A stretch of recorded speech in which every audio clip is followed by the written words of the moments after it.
Hello everyone. आज के इस वीडियो में हम झारखंड बोर्ड क्लास 12 केमिस्ट्री के मॉडल पेपर सेट 1 के ग्रुप डी के आंसर्स को डिस्कस करेंगे और आज शाम तक हम ग्रुप ई के आंसर्स को भी अपलोड कर देंगे ताकि आपकी तैयारी अच्छे से हो सके। चलिए अब हम क्वेश्चन नंबर 35 को डिस्कस करते हैं। क्वेश्चन नंबर 35 ये बेसिकली चैप्टर 1 सॉलिड स्टेट का क्वेश्चन है, न्यूमेरिकल प्रॉब्लम। आइए इसमें हम देखते हैं क्या है। The density of chromium is 7.2 gram पर सेंटीमीटर क्यूब। डेंसिटी क्रोमियम का दिया हुआ है 7.2 ग्राम पर centimetre cube. If the unit cell is a cube with the edge length of 289 picometre, तो एज लेंथ जिसे हम स्मॉल ए से रिप्रेजेंट करते हैं उसका वैल्यू दिया हुआ है 289 पिकोमीटर। और एटॉमिक मास क्रोमियम का दिया हुआ है 52 ग्राम पर मोल।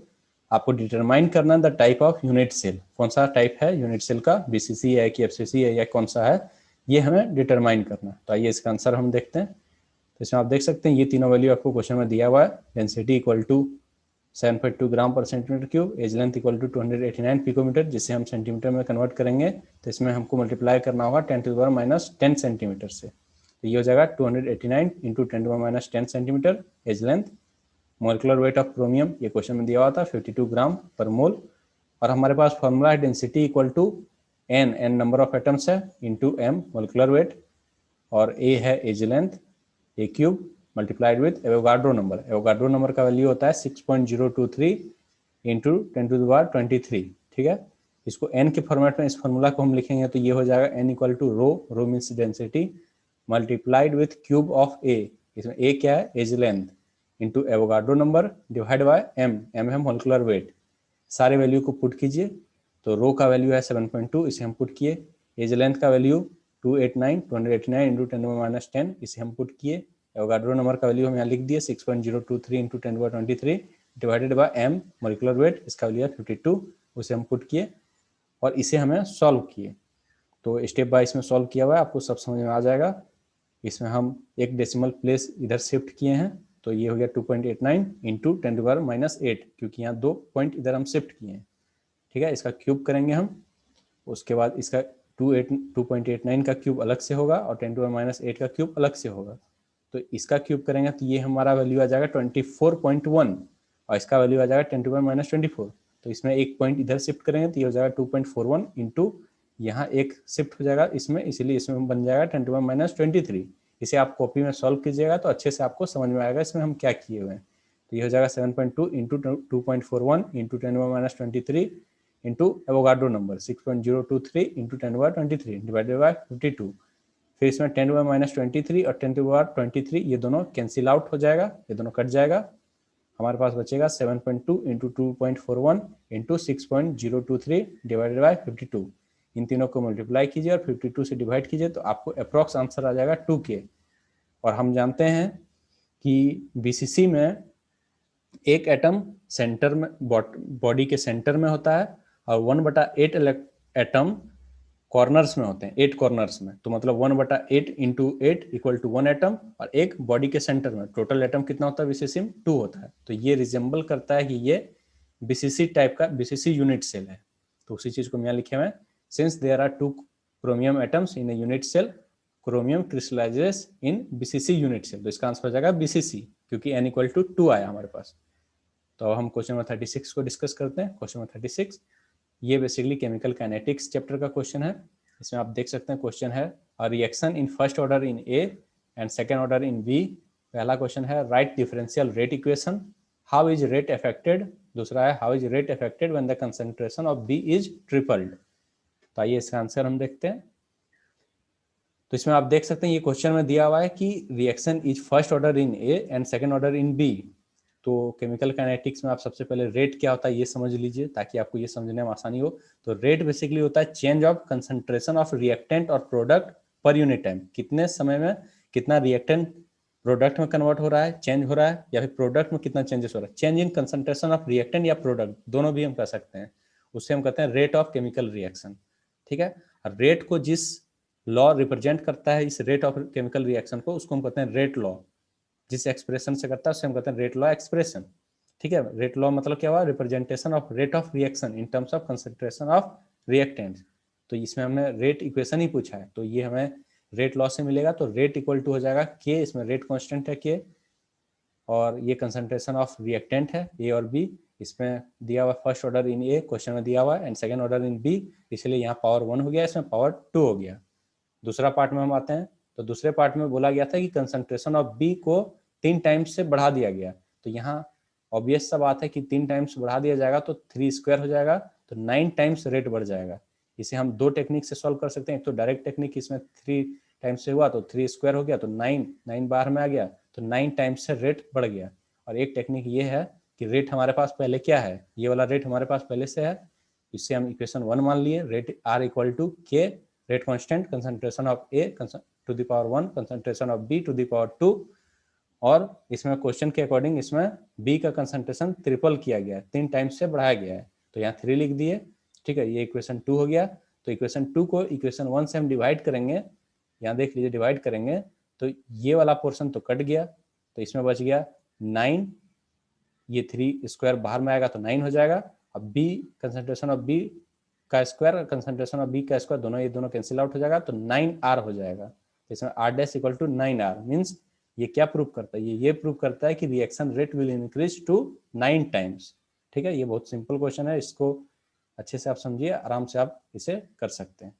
तो आइए हम क्वेश्चन नंबर 37 को डिस्कस करते हैं। Question number 37, what is Kohlrausch law. ये बेसिकली इलेक्ट्रोकेमिस्ट्री का क्वेश्चन है, तो इसका आंसर हम देखते हैं।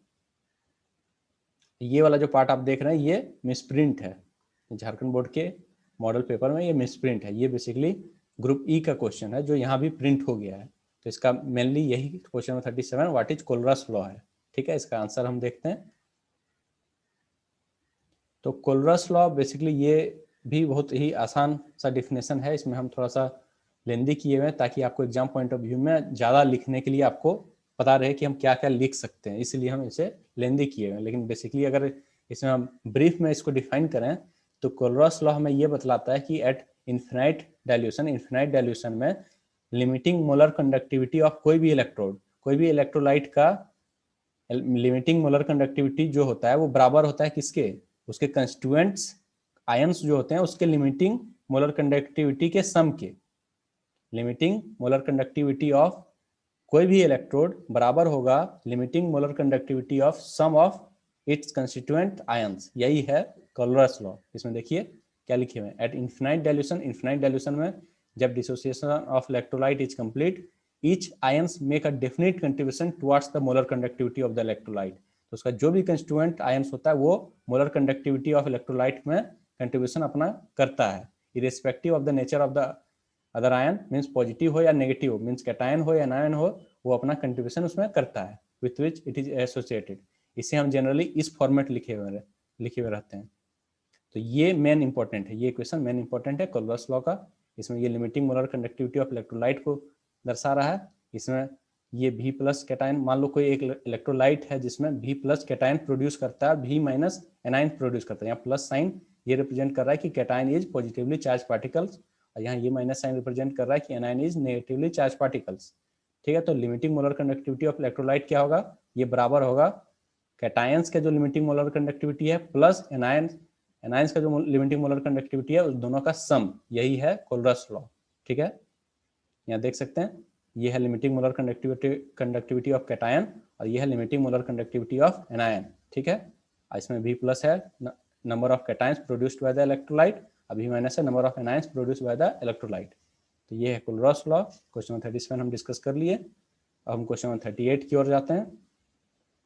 तो क्वेश्चन नंबर 38 बेसिकली इसमें 3 रिएक्शन दिए हुए हैं, KMnO4 का, पोटेशियम परमैंगनेट का, और इसका आपको प्रोडक्ट पार्ट आपको लिखना। 38 का आंसर आप देख सकते हैं, पोटेशियम परमैंगनेट सबसे पहले H2S से इसको रिएक्ट किया गया है। इसमें सबसे पहले मैग्नीज ऑक्साइड, फिर सल्फर, पोटेशियम हाइड्रोक्साइड और हमें वाटर मॉलिक्यूल्स मिलेंगे, फिर इसे हम बैलेंस कर देंगे। बैलेंसिंग बेसिकली ये देखा जाता है कि रिएक्टेंट साइड में जो भी एटम है उसका जो नंबर्स है वो प्रोडक्ट के साइड के एटम्स के बराबर होना चाहिए। ये basically law of conservation of mass पे बेस्ड होता है बैलेंसिंग ऑफ केमिकल रिएक्शन।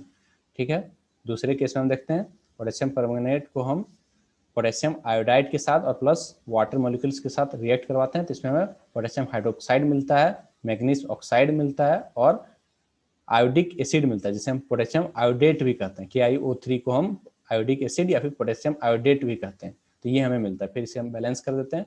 तीसरे केस में हम देखते हैं KMnO4 को हम पोटेशियम परमैंगनेट को हम मैग्नीज सल्फेट के साथ रिएक्ट करवाते हैं और साथ ही वाटर मॉलिक्यूल्स के साथ रिएक्ट कराते हैं, तो ये हमें मैग्नीज ऑक्साइड देता है, K2SO4 देता है और साथ ही सल्फ्यूरिक एसिड देता है। K2SO4 को हम पोटेशियम सल्फेट भी कहते हैं, ठीक है।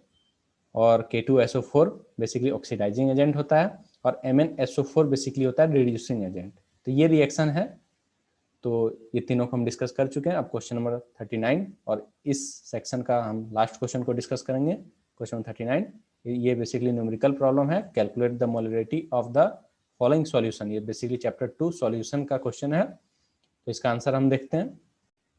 हम क्वेश्चन नंबर 39 का आंसर अब हम देखते हैं। क्वेश्चन नंबर 39, ये जो कंपाउंड है इसका नाम होता है कोबाल्ट डाइनाइट्रेट हेक्साहाइड्रेट, या फिर इसे हम कहते हैं कोबाल्ट 2 नाइट्रेट हेक्साहाइड्रेट। हेक्सा क्यों बोला जाता है? क्योंकि इसमें 6 वाटर मॉलिक्यूल्स प्रेजेंट हैं। तो इसका वेट दिया हुआ है 30 ग्राम क्वेश्चन में। वॉल्यूम ऑफ द सॉल्यूशन दिया हुआ है 4.3 लीटर और मोलर मास हम निकालेंगे इस कंपाउंड का, तो हमारा इसका वैल्यू आ जाएगा 291 ग्राम पर मोल। मोलर मास हम कैसे निकालते हैं इसको हम थोड़ा हिंट कर देते हैं आपको। कोबाल्ट का एटॉमिक मास होता है 59, तो 59 प्लस इसका जो वेट निकलेगा, तो नाइट्रोजन का वेट होता है 14 प्लस 16 इंटू 3, क्योंकि ऑक्सीजन का एटॉमिक मास होता है 16 और इसमें 3 एटम्स है। 16 इंटू 3 इसका होल 2 कर दीजिए, क्योंकि यहाँ 2 है तो इसको मल्टीप्लाई विथ 2 कर दीजिए, प्लस 6 वाटर मॉलिक्यूल्स का एटॉमिक मास मॉलिक्यूलर वेट होता है 18, तो 6 इंटू 18 इसको ऐड कीजिएगा सबको, तो आपको वैल्यू आ जाएगा 291 ग्राम पर मोल, ठीक है।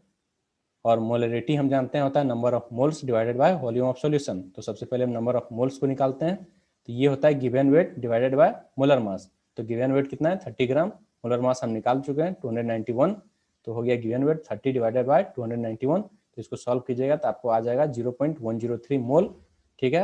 अब मोलरिटी यहाँ आप फॉर्मूला देख चुके हैं, number of moles divided by volume of solution. तो नंबर ऑफ मोल्स हमारे पास आ गया और वॉल्यूम ऑफ सॉल्यूशन हमारे पास पहले से था, तो हम दोनों को लिख देते हैं।